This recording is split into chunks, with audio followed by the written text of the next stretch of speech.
Study skills is something that is very, very important for every learner to know and understand. When you are preparing for your exams or when you are about to study, you will automatically have some form of anxiety. It is very imperative for you to understand as to what could be the trigger of that anxiety. Like, for example, you need to identify if that anxiety is because of the high expectations that you have set up for yourself. You need to check if maybe you have set the goals that are very unrealistic, that will lead to anxiety. You need to find out as to what is it that you could do best to make you a person who will understand and keep what you have studied in your memory. So it is very much important to identify the triggers of your anxiety. Some of the people's anxiety could be triggered by not having enough time to sleep. So it is very much important that you make it a point that you have enough time to sleep in order to do away with that anxiety. Another thing that could trigger anxiety is the intake of caffeine. So with caffeine, you can get it from a lot of drinks. Some people resort to the taking of coffee. Some resort to the taking of these energy drinks so that they can have energy or not fall asleep when they will be studying. So too much caffeine could trigger your anxiety. Instead of solving that problem that you want to solve, you will be causing a problem. So you must make it a point that you manage the intake of caffeine. The next thing that you need to do after dealing with that anxiety is to try and plan and organize your study. Because if you don't plan and study, that is where you will find yourself having so much confusions. And as a result of that, you will study nothing. So in order for you to be organized, you need to have your work being cut into chunks, smaller chunks, because you cannot expect yourself to study the whole chapter at a go. Just take part by part, topic and by topic, subtopic by subtopic, so that you should be able to understand them well. Because if you want to study everything at a go, that's where you are going to lose it. You are going to forget everything that you have studied. So you must try to make it a point that you have your work cut into chunks. And again, you must schedule your study time. You cannot just decide to study now and decide to stop studying now. You must schedule your time whereby you indicate the time at which you are going to start studying. And for every 45 minutes of study time that you take, you must take a 15 minutes break, because your brains need to rest.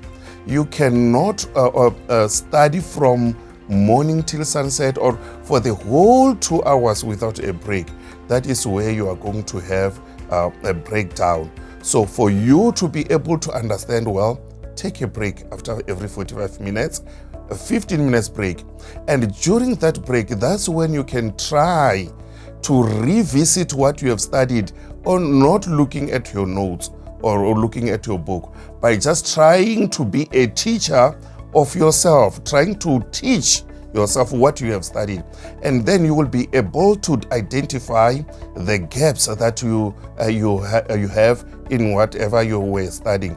Then when you go back to study again, then you will have to look at those things that you have failed to internalize. Don't forget that you have to make studying a habit. You don't have to make it feel like it's a burden or a punishment. Make it fun. You have to enjoy it. Study in a way that will make you feel you are enjoying it. That will be the best thing that you could do, because once you make it feel like it's a punishment, you won't be able to study with all of your heart. And as a result of that, you won't internalize what you are studying. And when it comes to exams or tests, you won't be able to recall that. And that is not what you are studying for. You are studying so that you can internalize the knowledge that you are getting from what you are studying. One of my favorite quotes is, "The difference between try and triumph is just a little umph." So first of all, we need to think about setting the scene when you study. If you think about the scene, it is where you are studying. If you have noisy siblings or pets that's distracting, you need to remove them from your area and try and isolate yourself as much as you can to really be quiet when you study. So when we speak about noise and having some quiet time, we also need to, of course, address music.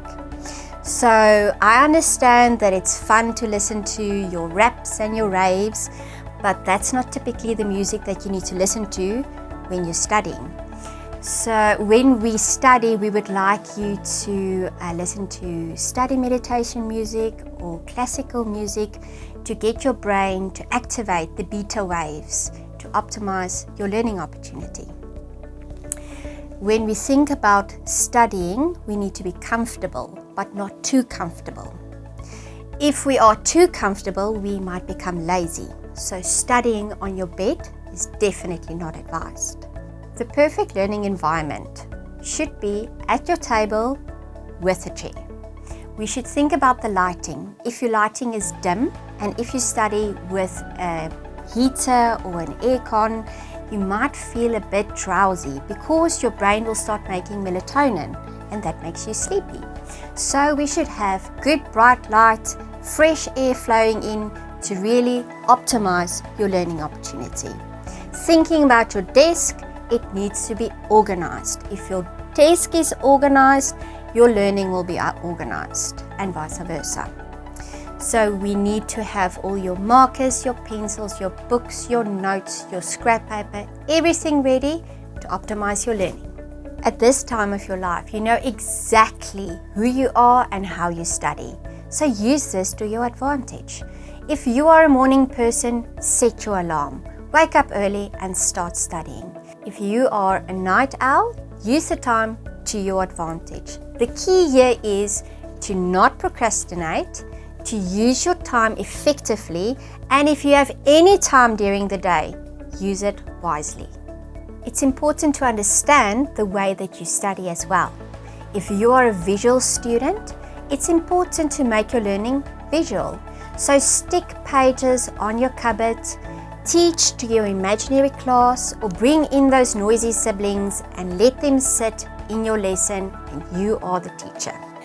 Also, we need to remember that if I say a word like parrot, what do you think of immediately? You think about the parrot, the colorful birds, red and oranges and yellows and blues. You don't see the word parrot, you see the image. So that is what your brain thinks like. So if we study and we are visual learners, we should study with colors, with pictures. We should make it very interesting because it will optimize the way that our brain retains the information and also stores it in long-term memory. Lastly, if you are a busy learner, not wanting to completely sit still all the time, then fidget. Buy yourself a fidget toy or even make one. Play with some press stick, fill a balloon with some flour, sit on a gym ball, walk around when studying. Use movement to your advantage. As the first part of your study skills, it's important to focus on note-taking and summarizing. If you do take notes, you need to underline your keywords, your headings, and the most important information. Take that information and then summarize it. We cannot do this the day before our exams. We need to at least have these notes ready 2 weeks prior. It is important to have your summaries ready, compiled at least 2 weeks before your exam. And remember, you have to revise.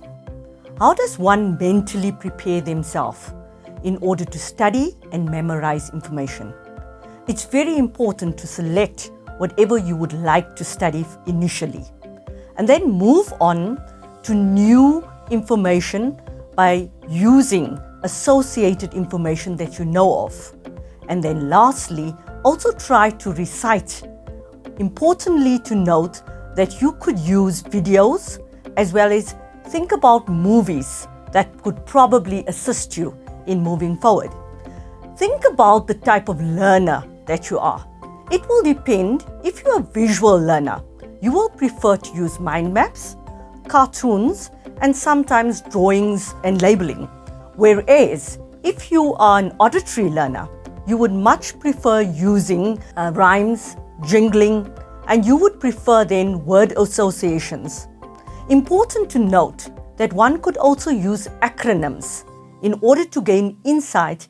For example, if one had to use the word rice, it could stand for to initially rest, ice, compression, and elevate, which ultimately helps for a person who is injured. We could also use groups of information and place them together in order to assist. Another way of maximizing your potential is always to remember to seek support. How do we do this? If you are feeling very anxious and there's anxiety about a class, a subject, it is important for you to always seek and approach your teachers, counselors, or even your peers in order to assist you, to give you maximum support. How does one procrastinate productively? There are two types of procrastination. We have a passive and an active procrastination. I would like to cite two examples in order to explain to you the difference in order to ensure that you maximize your time effectively. For example, let's say you had a maths example that you are struggling with. Initially, one would think that let me go outside, and this is something which would be considered as a negative thing to do.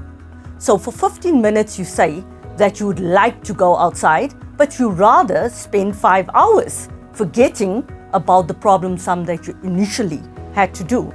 Whereas when you do it in an active procrastination, it can be considered a positive thing, where you consciously decide that for the first 10 to 15 minutes, I would spend time outside. But you remember to come back to deal with the issue of the problem solving.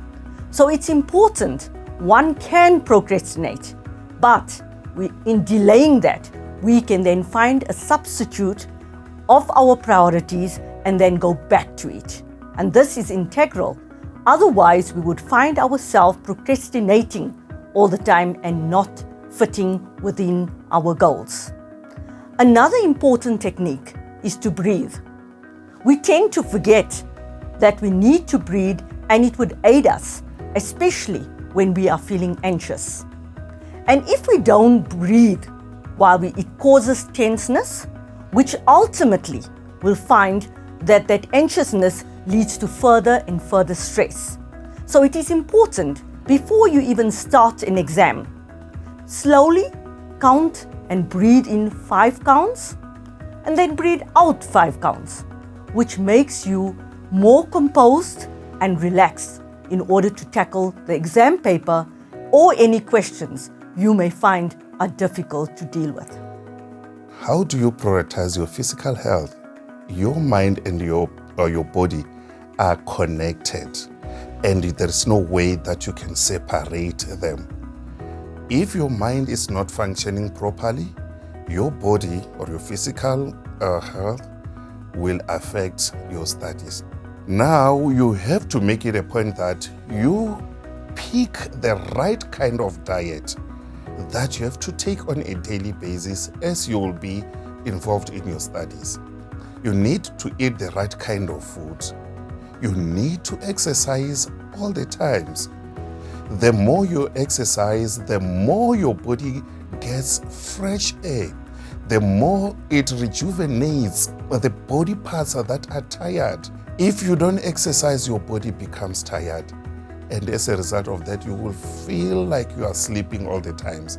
And once you feel like sleeping, there is no way that you can study and do well. So you need that physical activity. Good students, in order for you to do well, you need to set your own learning goals. You know, there is one scholar who once said, the greatest tragedy on earth is not death, but life without a purpose. Same applies to studying. When you are studying without a goal, your studying will be fruitless. And when you have got those goals, they make you to be glued to your studies. You won't allow petty things to come your way and distract you, because you are burning within yourself to say, I have to achieve this goal. And the goals that you have to set should be smart. I think you know this very well. In life orientation, you studied about goals. Every goal has to be smart. And I don't want to get deep into that because you have already done that. This is to say you must set a goal that is achievable. Your goals should be measurable. You must be able to check the progress of your studies, to check if really you are going towards that goal that you have set. And your goals should be time bound. You cannot be studying same chapter forever without having time frame that you have set for yourself to achieve or to finish that chapter. You need to have the time bound a goal. When you have set your goal, you make it easier for you to be empowered with whatever knowledge you are acquiring from whatever you are studying. But if you don't have a goal, you don't know the purpose of studying that content, and as a result of that, you won't be able to internalize and or master the knowledge, and you will definitely not be able to reproduce that information when you will be sitting for exam. As you are studying and trying to recall what you have been studying, you must learn to accept that there will be mistakes that you are going to make. Then you need to learn from such mistakes. There is no way that we can avoid making mistakes, and we should take those mistakes as a learning curve. Mistakes are there to serve as motivation in a way. Those mistakes should never ever discourage us. You mustn't feel like you are not going to make it. Those mistakes that you could be making are just an indication to you as to what is it that you need to polish. Studying is not pap and fleece. It's something that is very painful. But when it becomes painful for you and you feel like you can't take it anymore, hey, listen here. Just try to visualize yourself, seeing yourself getting there in January, receiving your statement of results with very beautiful levels, level 7s in all the subjects. Visualize yourself going to that university with your very well decorated statement of results, getting admission. You find that universities are fighting for you. They want you. Private companies fighting for you. They want to fund your studies. They want you to be part of their company. Just visualize that. So visualize yourself achieving that goal, becoming that person that you have been dreaming of all these many years. That will really help you to work very hard, to re-energize you and make you a better person, and work so hard so that you can achieve your goal at the end of the day. So persevere. You need perseverance. Perseverance will really make you to come out victorious. How to approach your exam paper? Exam doesn't start from the exam room. It starts way back from your home. You need to leave your home well on time, so that if ever there could be something that could happen on the way that could delay you, at last you are still going to arrive to your exam room in time. So you need to go there on time. And make it a point that when you leave your home, you are having all the necessary stationery that is needed for that specific subject that you are writing on the day. Remember, every subject has got its own kind of stationery.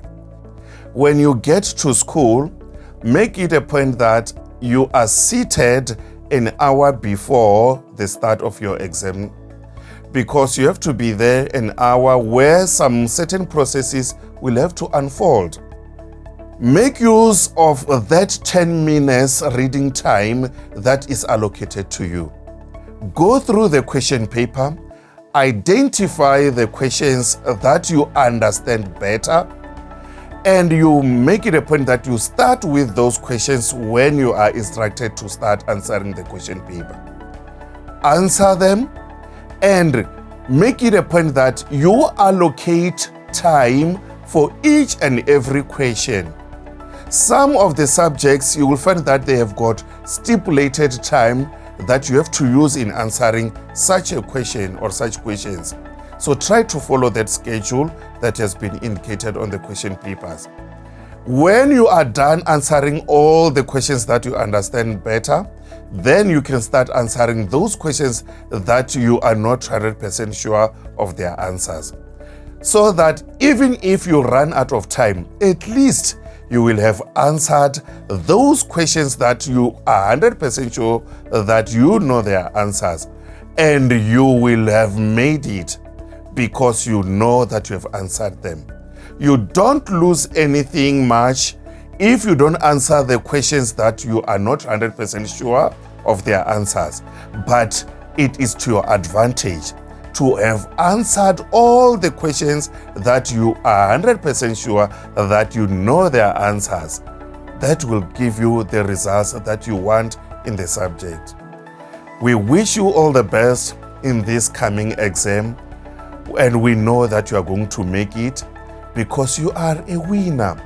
We are fully behind you. We love you so much. We are proud of you. Thank you.